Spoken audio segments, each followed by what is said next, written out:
Hello guys, welcome back. अब हम discuss करने जा रहे हैं डिस्टेंस फार्मूला। ठीक है, तो डिस्टेंस फार्मूला बेसिकली होता क्या है। अगर मैं आपके सामने यहाँ पे एक्स वाई प्लेन को ड्रॉ करूँ, ठीक है, this is your X, this is your Y, और यहाँ पे कोई दो पॉइंट्स हैं आपके पास। एक पॉइंट है ए जिसके कोऑर्डिनेट्स हैं बेटा x1 y1, दूसरा कोई पॉइंट है बी जिसके कोऑर्डिनेट्स हैं आपके पास x2 और y2। ठीक है, और अगर मुझे इनके बीच का डिस्टेंस देखना है तो वो कैसे निकलेगा, ये सारा का सारा क्वेश्चन है। ओके, अब अगर यहाँ x1 है तो डोंट यू थिंक ये आपका x1 होगा, है ना, ये कोऑर्डिनेट आपका x1 होगा। और यहाँ अगर x2 लिखा है तो अगर मैं इस लाइन को यहाँ एक्सटेंड कर दूँ तो ये वाला पॉइंट जो x एक्सिस है आपका, ये वाला पॉइंट आपका देन x2 हो जाएगा। ठीक है, अच्छा यहाँ तक सही है। अगर मैं यहाँ से यहाँ तक का डिस्टेंस देखूँ, अगर ये y1 है तो ये पॉइंट y1 होगा, और सिमिलरली मैं इस पॉइंट को देखूँ तो आपका ये वाला पॉइंट y2 हो जाएगा, कुछ ऐसा। ठीक है, अच्छा अब इस फिगर में मैं क्या करता हूँ, मैं इसको फर्दर यहाँ ज्वाइन करवा देता हूँ और इसको लेट से कोई नेम दे देता हूँ यहाँ पे C। तो अब आपको एक ट्राइंगल दिख रहा होगा यहाँ पे ABC, है ना। ये एक ट्राइंगल ABC है और आपको पता है अगर ये स्ट्रेट लाइन है तो बिल्कुल यहाँ पे 90 डिग्री का ही एंगल बन रहा होगा। और अगर अब मैं इस ट्राइंगल ABC में पाइथागोरस थ्योरम अप्लाई करना चाहूँ तो वो हो जाएगा बेटा AB का square is equals to your BC का स्क्वायर प्लस AC का स्क्वायर, है ना। पाइथागोरस तो यही बोलता है आपका। अब बेसिकली क्वेश्चन में क्या है, आपको AC और BC का वैल्यू देना है। अब सिंपल सी बात है, यहाँ से यहाँ तक का डिस्टेंस अगर x2 है और यहाँ से यहाँ तक का डिस्टेंस अगर x1 है तो ये जो डिस्टेंस यहाँ पे होगा तो क्या आपको नहीं लगता ये x2 माइनस x1 होगा। और सेम वे में अगर यहाँ से लेके यहाँ तक का डिस्टेंस y2 है और यहाँ से लेके यहाँ तक का y1 है तो ये वाला जो डिस्टेंस होगा बेटा वो y2 माइनस y1 हो जाएगा। It's very easy. ठीक है, तो यहीं पे जब आपने पाइथागोरस थ्योरम अप्लाई किया तो आपका जो AB का स्क्वायर है उसका वैल्यू क्या आता है यहाँ से AC का स्क्वायर। पहले AC को लिख लेते हैं, चलिए पहले। तो ये हो गया आपका x2 माइनस x1 का होल स्क्वायर और BC आपका हो गया y2 माइनस y1 का होल स्क्वायर। ठीक है, और ये जो AB था वो इन दोनों पॉइंट्स के बीच का डिफरेंस था। तो यहाँ से AB का जो आंसर आया वो आया x2 माइनस x1 का होल स्क्वायर और y2 माइनस y1 का whole square. Okay, so hopefully यहाँ डिस्टेंस फार्मूला का डेरिवेशन तो आप लोगों को क्लियर हो गया होगा। ओके, सो जो पहला क्वेश्चन हम कवर करते हैं उसको मैं लिखता हूँ आपके लिए। Question is saying the X coordinate, जो आपका X coordinate. Now we are discussing question number first. तो क्वेश्चन नंबर फर्स्ट में आपसे क्या क्या बोला जा रहा है उसको डिस्कस करते हैं। पहले I will write the question for you guys. So question number first of this particular series is saying कि दी एक्स कोऑर्डिनेट जो आपका एक्स कोऑर्डिनेट है ऑफ पॉइंट P। तो कोई पॉइंट P है जिसका एक्स कोऑर्डिनेट जो आपका है is twice of its Y coordinate. तो जो आपका y कोऑर्डिनेट है उसके ट्वाइस है आपका x कोऑर्डिनेट। तो पहला चीज़ तो आपको यही गिवन है। यहाँ से आपको क्या पता चलता है, अगर कोई पॉइंट P है जिसके कोऑर्डिनेट्स अगर x और y हैं तो इस क्वेश्चन के अकॉर्डिंगली उसका जो x कोऑर्डिनेट है बेटा वो y कोऑर्डिनेट के ट्वाइस है। तो यानी x कोऑर्डिनेट जो है वो y कोऑर्डिनेट के जो ट्वाइस है उसको इस फॉर्म में लिखा जाएगा, है ना। पहली बात तो आपको ये बिल्कुल क्लियर होना चाहिए। फिर उसने आपको सेकंड पॉइंट क्या बोला है, if P is equi distant मतलब अगर आपका P इक्वल डिस्टेंस पे है फ्रॉम दो पॉइंट्स हैं। एक पॉइंट है आपके पास Q जिसका वैल्यू है 2 और -5, और एक वैल्यू है आपके पास बेटा R जिसका वैल्यू है -3 और 6। ठीक है, तो ये वाला पॉइंट आपका इक्वी डिस्टेंस है पॉइंट P और Q से। तो इसका मतलब यहाँ पे हुआ कि जो डिस्टेंस PQ का होगा वही डिस्टेंस PR का होगा। तो फिलहाल तो इस क्वेश्चन में यहाँ तक सब कुछ समझ में आ रहा होगा आप लोगों को। ठीक है, एंड थर्ड पार्ट में वो आपसे क्या बोल रहा है, फाइंड दी कोऑर्डिनेट्स, जो कोऑर्डिनेट्स होंगे आपके P के वो आपको फाइंड करने हैं। It's very easy. ठीक है, तो इसके कोऑर्डिनेट्स फाइंड करने हैं जो कि x और y हैं। तो सॉल्यूशन पे चलते हैं और देखते हैं यहाँ पे आपको सबसे पहले क्या करना होगा। अगर आपका ये डिस्टेंस सेम है ना, तो डिस्टेंस फार्मूला आपने यहाँ पे जब डिस्टेंस फार्मूला को अप्लाई किया होगा तो आपको पता है बेटा अगर मैं PQ का वैल्यू लिख रहा हूँ PR के इक्वल, है ना, तो PQ यहाँ से क्या बनेगा, तो PQ आपका यहाँ से क्या बनेगा, लेट्स से P के कोऑर्डिनेट्स थे x और y, तो आपको पता है x2 माइनस x1 होता है। तो x2 माइनस x1 अगर मैं यहाँ पे लिखूँ तो this is nothing but x minus 2 का whole square plus y minus minus का 5 will give you y minus का 5, और यहाँ भी माइनस होता है तो माइनस माइनस प्लस का ऐसा कुछ हो जाता। और वहीं पे आप अगर PR को देखो तो x और ये -3 है तो माइनस माइनस फिर से प्लस, तो ये हो जाएगा x + 3 का होल स्क्वायर, और वहीं पे ये हो जाएगा y - 6 का होल स्क्वायर। तो यहाँ तक तो कोई ट्रबल नहीं होगा आप लोगों को।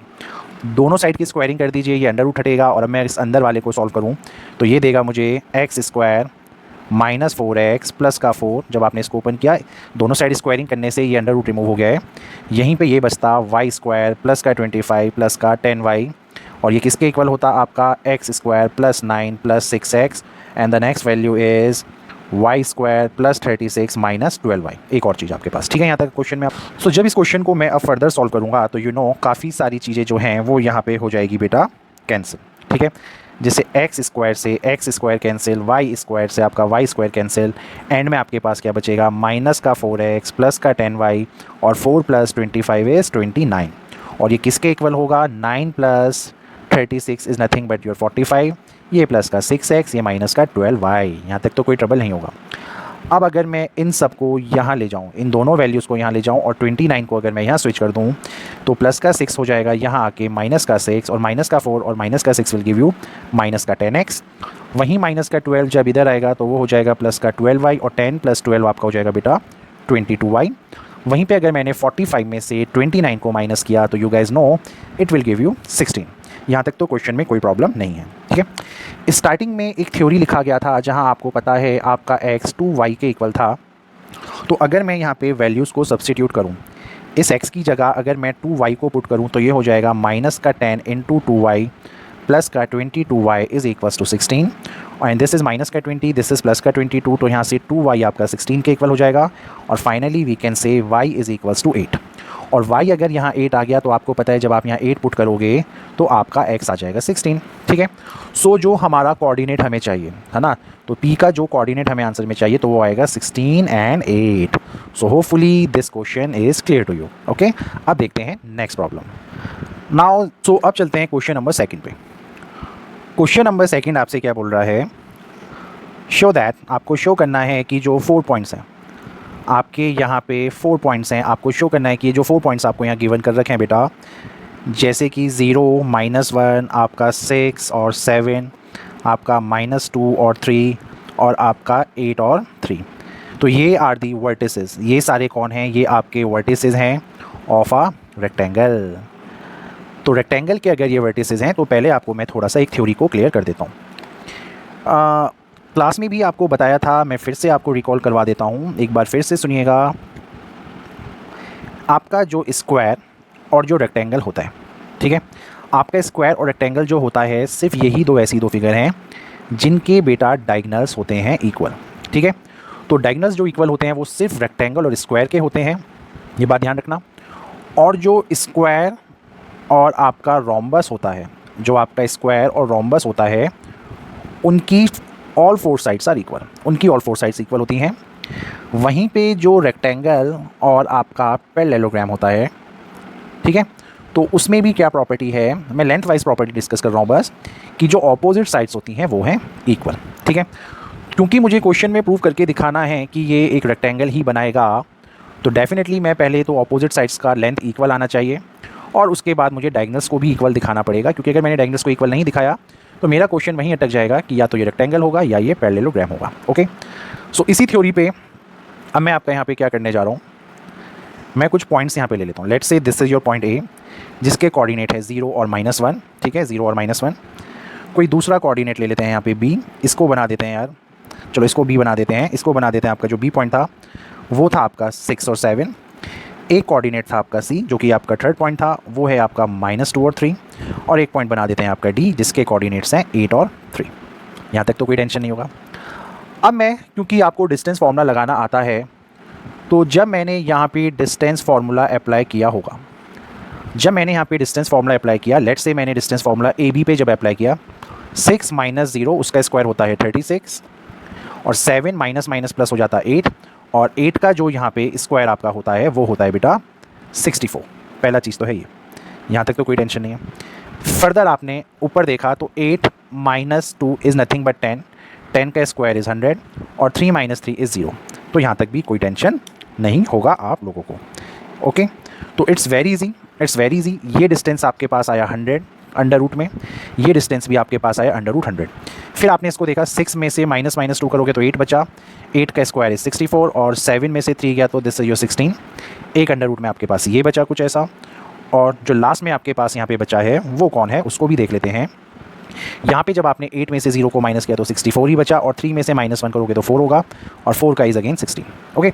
सो डिस्टेंस फॉर्मूला अप्लाई करके जो आपके पास साइड्स आई हैं, आपका ए बी यहाँ पे कितना था, आपका ए बी यहाँ पे आता है 10 सेंटीमीटर लेट से, और यूनिट नहीं लिखना है तो इसको 10 ही रहने दीजिए। आपका यहाँ पे ये जो बी सी था ऑपोजिट वाला साइड, ये भी आपका 10 आया।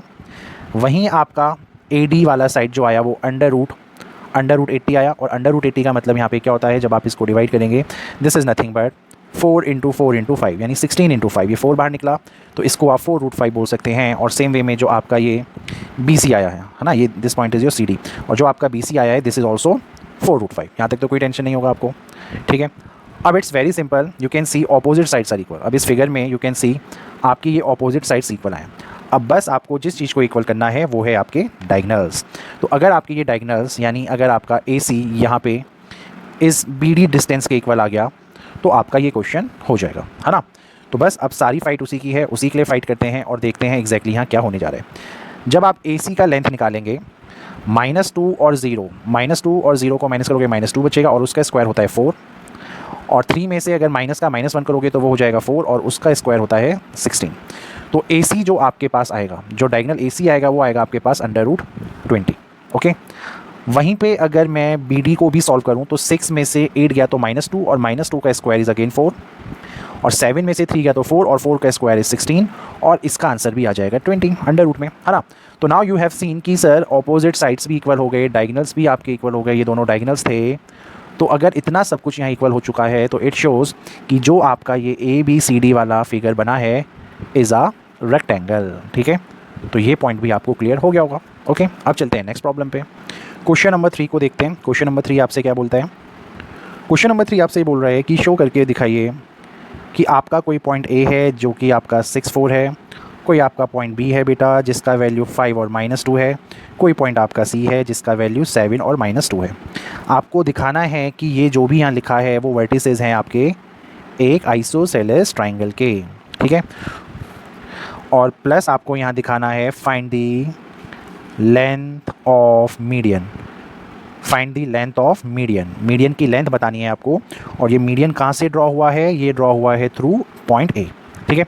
तो मैं बस इसका एक रफ फिगर यहाँ पे आपके लिए ड्रॉ कर देता हूँ। वैल्यूज़ तो आपको डिस्टेंस फॉर्मूला लगाना आता है, उसके अकॉर्डिंगली तो you can easily solve it. Let's say ये आपका ए है जिसके पॉइंट्स हैं 6 और 4, ये है आपका बी जिसके पॉइंट्स हैं 5 और -2, ये है आपका सी जिसके कोऑर्डिनेट्स हैं 7 और -2।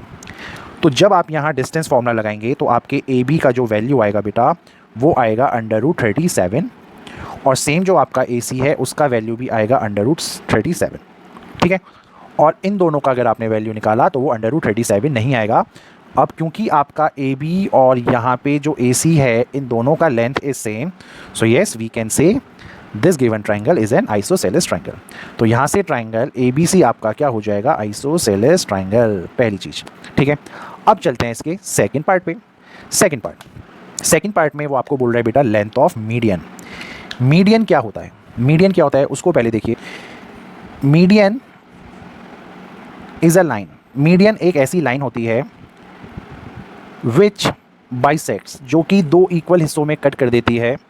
विच बाइसेक्ट्स द लाइन, वो उस लाइन को बाइसेक्ट करती है on which it is standing, यानी जिस लाइन पे वो खड़ी होती है वो उसी को दो इक्वल हिस्सों में बांट देती है। अब इसका मीनिंग क्या हुआ सर? ये तो हमें नहीं समझ में आया, तो देखते हैं। इसका मतलब ये है कि अगर ए से कोई मीडियन आ रहा है AD, अगर ये AD लाइन यहाँ पे आपको दिख रही है तो इसका मतलब है ये उसको इक्वल हिस्सों में कट कर देता है। और अगर AD आपका आपके BC को इक्वल पार्ट्स में डिवाइड करता है तो क्या आपको नहीं लगता आपका ये जो D यहाँ पे है बेटा वो एक मिड पॉइंट होगा? यस और नो? और अगर ये मिड पॉइंट है और अगर यहाँ 7 और -2 लिखा है और यहाँ पे अगर 5 और -2 लिखा है, तो आपको पता है मिड पॉइंट फॉर्मूले के थ्रू कि 5 + 7 यानी 12 का हाफ हो जाएगा 6, और वहीं -2 में अगर मैं -2 प्लस करूं तो वो -4 होगा, और -4 का हाफ कितना होता है? अगेन -2, ठीक है। तो पॉइंट ए आपके पास था 6 4, डी आपके पास आया है 6 और -2, और जब मैं इस AD में फिर से डिस्टेंस फार्मूला अप्लाई करूँगा तो आपका जो आंसर यहाँ से आएगा वो आएगा बेटा जस्ट 6। पहले यहाँ √36 बचता क्योंकि 6 से 6 कैंसिल, 4 - 2 इज 6 का स्क्वायर यानी 36, and the final answer is your 6, ठीक है। तो होपफुली क्वेश्चन क्लियर हो गया होगा। अब आगे बढ़ते हैं। क्वेश्चन नंबर 4 इसको देख लेते हैं, ये आपको क्या बोलता है। Question 4 is again very very easy, देखते हैं क्या है। वो आपसे बोल रहा है इफ़ -4 और 0 एंड 4 और 0 आर टू वर्टिसेस, अगर ये दो वर्टिसेस हैं आपके ऑफ एन इक्विलेटरल ट्राइंगल, तो अगर आपके इक्विलेटरल ट्राइंगल के दो वर्टिसेस आपको गिवन है -4 और 0, ठीक है, तो इन दोनों ट्राइंगल के अगर ये दो वर्टिसेस हैं और इक्विलेटरल ट्राइंगल है, तो आपको फाइंड करना है, find the coordinates of third vertex, जो आपका थर्ड वर्टेक्स यहाँ पे होगा उसके कोऑर्डिनेट्स फाइंड करने। यहाँ तक तो कोई टेंशन नहीं है। सो पहले ही मैं आपके लिए एक रफ फिगर बना देता हूँ और इसमें मैं इनको नेम दे देता हूँ ए वो वर्टेक्स है जिसके कोऑर्डिनेट्स मुझे चाहिए, तो उसको मैं एक्स और वाई लेट कर लेता हूँ। ये कोई बी है जिसके कोऑर्डिनेट्स मैं -4 और 0 लिख देता हूँ। ये कोई पॉइंट सी है जिसको मैं आपका 4 एंड 0 बोल सकता हूँ, ठीक है। अच्छा, हालांकि अगर ये एक्स वाई प्लेन में मैंने बनाया तो आपको पता है एक्स वाई प्लेन में आपका ये आपका बी है, ये आपका सी है, और आपका ए ऊपर की तरफ भी बन सकता है और आपका ए नीचे की तरफ भी बन सकता है। तो चांसेस आर देयर कि यहाँ पे या तो एक्स की दो वैल्यू बनेंगी या वाई की दो वैल्यू बनेंगी, कुछ भी हो सकता है, ठीक है। चलिए सॉल्यूशन को स्टार्ट करते हैं। और सॉल्यूशन में अगर मैं डिस्टेंस फार्मूला अप्लाई करूँ, अगर मैं डिस्टेंस फार्मूला अप्लाई करूँ आपके ए बी में और आपके ए सी में और आपके बी सी में, अब क्योंकि ये इक्विलेटरल ट्राइंगल है तो सारी लेंथ होंगी आपकी इक्वल। इस चीज़ पे तो गौर से समझिएगा, ठीक है। अच्छा, पहला इक्वेशन मैं यूज़ कर रहा हूँ बी सी को फाइंड करने के लिए। सो अगर आपने बी सी में डिस्टेंस फार्मूला लगाया होता तो आपको यहाँ से मिलता 4 और 4 का कॉम्बो 8 का स्क्वायर यानी 64, और यहाँ से आपको सिर्फ और सिर्फ क्या मिलना था, है ना, अंडर रूट में आपका ये 8 स्क्वायर हो जाता, और जब ये बाहर आता तो ये आपको मिल जाता 8। तो बी सी की वैल्यू आती है आपके पास यहाँ से 8 डिस्टेंस फॉर्मूले से, ये आपको पता है। अगर मैं ए और बी की वैल्यू यहाँ से डिस्टेंस फॉर्मूले से देखता तो ये होता अंडर रूट x -4 की जगह यहाँ x + 4 का होल स्क्वायर आ जाएगा, और y - 0 is nothing but y square, ठीक है। अच्छा, दूसरा चीज़, अब अगर यहीं से मैं आपके इस ए सी का भी आंसर मांगता तो ये आता अंडर रूट x - 4 का whole square and this is plus का y स्क्वायर। यहाँ तक भी कोई टेंशन नहीं है। अब बस मैं यहाँ कुछ इक्वेशंस को कंपेयर करता हूँ और वो कंपैरिजन के हिसाब से देखते हैं बेटा। अगर मैं आपके ए सी को इक्वल रखूँ बी सी के, अगर मैं इन दोनों को इक्वल रखता तो इन दोनों का अगर मैं स्क्वायर करवा दूँ तो भी वैल्यू सेम आता, या चलो अभी आपको नहीं भी लगाना है तो आप एज इट इज़ फॉर्मूला लिख लीजिए, x - 4 का whole square plus y square is equals to 8 का स्क्वायर, ठीक है। तो ये अंडर रूट में होता है आपका बी सी का वैल्यू पता है आपको, जो कि आपने 8 दिया है ना, तो ये हट जाता आपका स्क्वायर तो 8 आता, 8 हम ये निकाल भी चुके हैं। तो ए सी बी सी ए दोनों साइड की स्क्वायरिंग करेंगे तो x - 4 का whole square plus y square हो जाता 64 के इक्वल। यहाँ तक तो कोई टेंशन नहीं होनी चाहिए, ठीक है। अच्छा, दूसरी इक्वेशन देखते हैं। दूसरी इक्वेशन में चलते हैं। अब इस बार अगर मैं इन दोनों को एक दूसरे के इक्वल रख दूँ, अगर मैं आपका ए बी और ए सी को ही इक्वल रख दूँ तो आपको पता है अंडर रूट ऑफ x + 4 का whole square plus y square is equals to x - 4 का होल स्क्वायर और y का स्क्वायर अंडर रूट ही होता। दोनों साइड स्क्वायरिंग करूँगा, ये हटेगा, आपका बचता x + 4 का whole square plus y square, x - 4 का होल स्क्वायर प्लस का y स्क्वायर से y स्क्वायर कटता, और जब आप इस पूरे को सॉल्व करते, है ना, तो आपका यहाँ पे क्या बचता, कुल मिला के आपका बचता यहाँ पे x is equals to 0। Okay, ये आपका बचता, x की वैल्यू आपकी बचती यहाँ पे 0। जब आप इस पूरे को सॉल्व करते x का आंसर 0 आना था, और ये हम क्लास में कैसे सॉल्व करते हैं ये हमने आज देखा भी था। अब x की वैल्यू अगर 0 आ गई है तो अगर आपने x को 0 यहाँ पुट किया तो -4 का स्क्वायर प्लस y स्क्वायर जो कि 64 के इक्वल है, तो y स्क्वायर यहाँ पे हो जाता 16, और ये 16 जब इधर आएगा तो माइनस का 16 होता और ये बन जाता 48, और यहाँ से आपको पता है 48 जब अंडर रूट के अंदर आता तो मिलता है 4√3, और जब भी स्क्वायर हटता है और अंडर रूट लगता है तो आपकी दो वैल्यूज़ आती हैं प्लस माइनस में, ठीक है।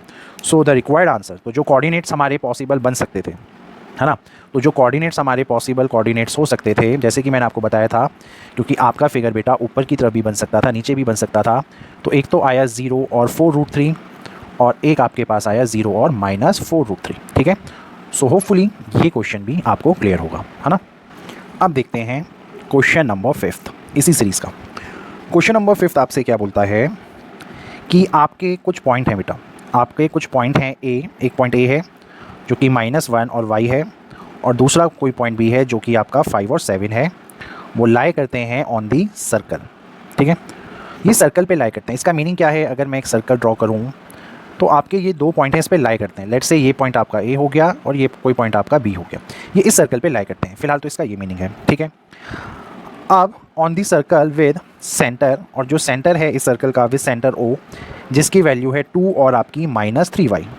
तो एक कोई आपका यहाँ सेंटर है ओ जिसका वैल्यू यहाँ पे 2 और -3y भी गिवन है, ये भी आपको पता है।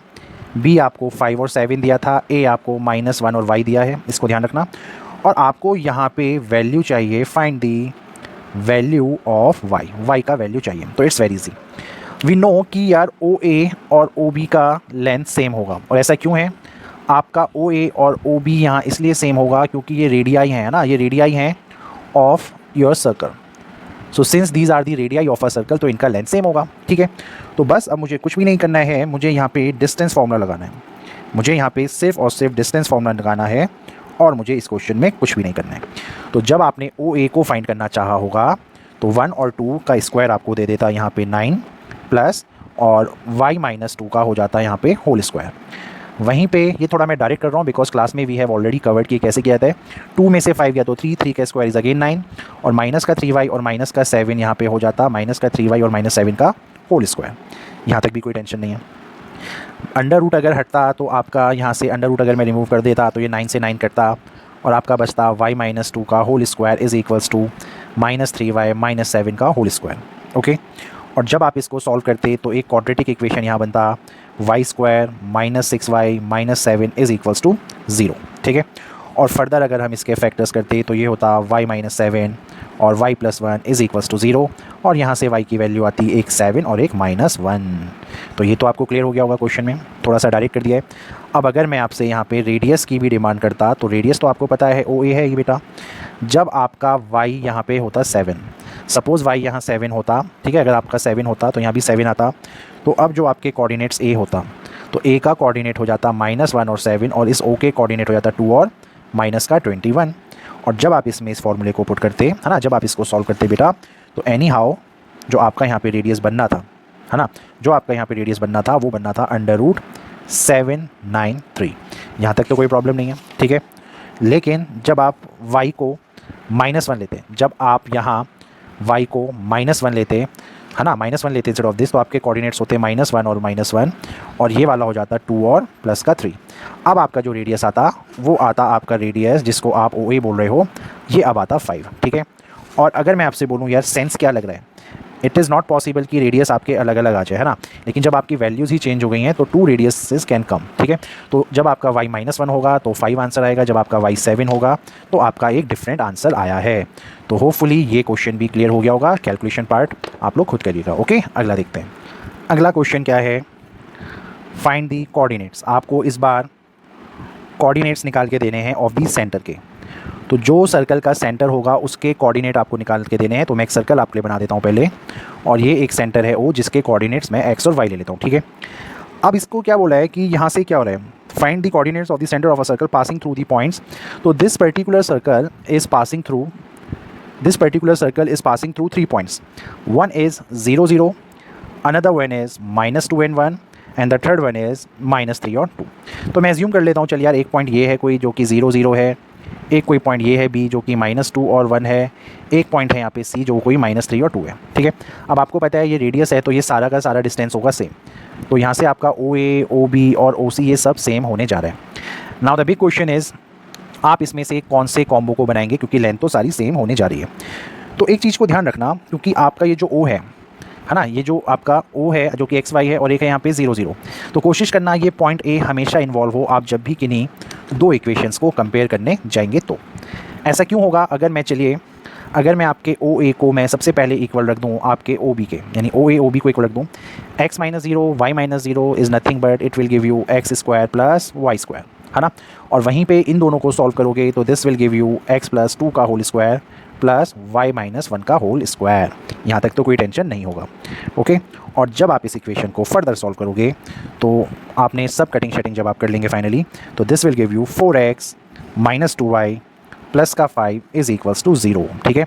तो इस कैलकुलेशन तक आपको पहुँचना पड़ेगा, आराम से कैंसिल आउट कीजिए, यू विल गेट एवरीथिंग। और सिमिलरली जैसे आपने ओ ए और ओ बी को कंपेयर किया था, अब हम कंपेयर करने जा रहे हैं ओ ए को ओ सी के साथ।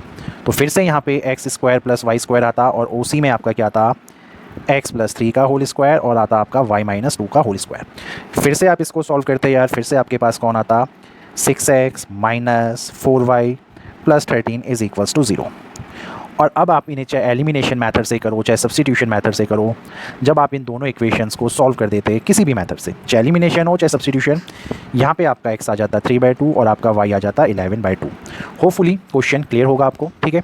और इसी क्वेश्चन में if I ask you radius, तो नाउ यू नो कि आपका o आपके पास 3/2 और 11/2 आता है। तो आप इस o का जब a से डिस्टेंस निकालोगे, ये जो पॉइंट a आपका है जो कि 0 0 है, तो आपको नहीं लगता आपका रेडियस में निकलता, क्योंकि o एक रेडियस है और आपका ये रेडियस क्या आ जाता, अंडर रूट में 3/2 माइनस 0 इज़ नथिंग बट 3/2 का whole square plus 11/2 minus 0 is nothing but 11/2 का होल स्क्वायर। यहाँ पे ये कुछ भी नहीं है, 3 आपका होता है 9, ये अपॉन 4 आ गया, दिस इज़ 121/4। और फाइनली आपको क्या मिलता है, ये 4 अंडर रूट से बाहर निकल के बन जाता 1/2 और 9 प्लस 121 इज़ नथिंग बट 130। तो ये आपका आ जाता है यहाँ से रेडियस। क्लियर है बेटा। अब चलते हैं नेक्स्ट प्रॉब्लम में। So now we are discussing the last question of this particular part 1। This is your question number 7। और इसमें ये क्या बोल रहा है कि P and Q are 2 points, P और Q 2 पॉइंट्स हैं, जहाँ पे P आपका है 80 स्क्वायर और 280, और दूसरा पॉइंट है आपका बेटा Q जिसके कोऑर्डिनेट्स हैं A/T स्क्वायर और 2A/T। ये आपके दो पॉइंट्स हैं, एक P है एक आप पे Q है। और यहाँ पे S is also a point, S is a point, S भी एक पॉइंट है बेटा जिसके कोऑर्डिनेट्स हैं आपके पास A और 0। यहाँ तक कोई टेंशन नहीं होना चाहिए। अब वो आपको क्या बोल रहा है कि शो करके दिखाइए दैट जो आपका 1/SP होगा प्लस 1 जो आपका SQ होगा इज़ इंडिपेंडेंट, वो इंडिपेंडेंट होगा किसके, आपके T के। मतलब जो भी इसको सॉल्व करके आएगा उसके आंसर में इस T को नहीं आना चाहिए। This is your question. So solution में अगर मैं पहले यहाँ डिस्टेंस ही फाइंड कर लूँ तो it is easier for me. So सबसे पहले अगर मैं SP वाले डिस्टेंस को निकालूँ तो वो होता है under root of A minus 80 square, है ना, A माइनस 80 स्क्वायर का होल स्क्वायर प्लस 0 माइनस 280 का होल स्क्वायर। ये मैं आपके लिए सॉल्व डेफिनेटली करूँगा। अब आपको पता है बेटा, इसको अगर मैं सॉल्व करूँ तो दिस इज़, इसको पूरा A ले लो इसको पूरा B ले लो, तो आपको पता है अगर मैं यहाँ A माइनस B का होल स्क्वायर वाला फॉर्मूला लगाऊँ तो इस पूरे का स्क्वायर इज़ A स्क्वायर, इस पूरे का स्क्वायर इस प्लस का A स्क्वायर तो होगा ही, और T का स्क्वायर क्या हो जाएगा 4। और फिर आपको पता है इस फॉर्मूले में -2AB भी आता है, तो this is -2, this is A, और आपका B कौन है, 80 स्क्वायर आपका पूरा B है, पहला चीज़ यहाँ तक याद रखिएगा। अब माइनस के 280 का स्क्वायर करोगे तो माइनस का 2 विल गिव यू प्लस का 4, A का स्क्वायर हो जाएगा और ये हो जाएगा T का स्क्वायर। यहाँ तक तो कोई ट्रबल नहीं होगा। फर्दर इसको अगर आपने फिर से ब्रैकेट में सॉल्व किया तो this is A square plus A square T square, ये आपका सेम है, A और A आपके स्क्वायर देता, तो अगर मैं -2 में प्लस का 4 करूँगा तो ये हो जाएगा 2A square into T square. ठीक है। अब आप बहुत क्लोजली देखिए, जब आपका आंसर था ये चीज़ माइनस का, जब 2A था तो आपका फॉर्मूला बन रहा था ये, लेकिन अब यहाँ से बस क्या डिफरेंस है, ये माइनस का अगर ये डायरेक्टली प्लस हो गया है तो क्या आपको नहीं लगता ये जो चीज़ यहाँ पे लिखी है वो है बेटा A प्लस AT स्क्वायर का होल स्क्वायर। तो यही फॉर्मूला है आपका, ठीक है, AT के होल स्क्वायर उसका भी होल स्क्वायर, और जब ये अंडर रूट से बाहर निकलेगा तो आपका SP नेगेटिव क्यों नहीं होगा, क्योंकि डिस्टेंस नेगेटिव नहीं होता है, तो ये हो जाएगा A प्लस AT स्क्वायर। तो यहाँ तक तो SP का वैल्यू आ गया होगा आप लोगों का, ठीक है।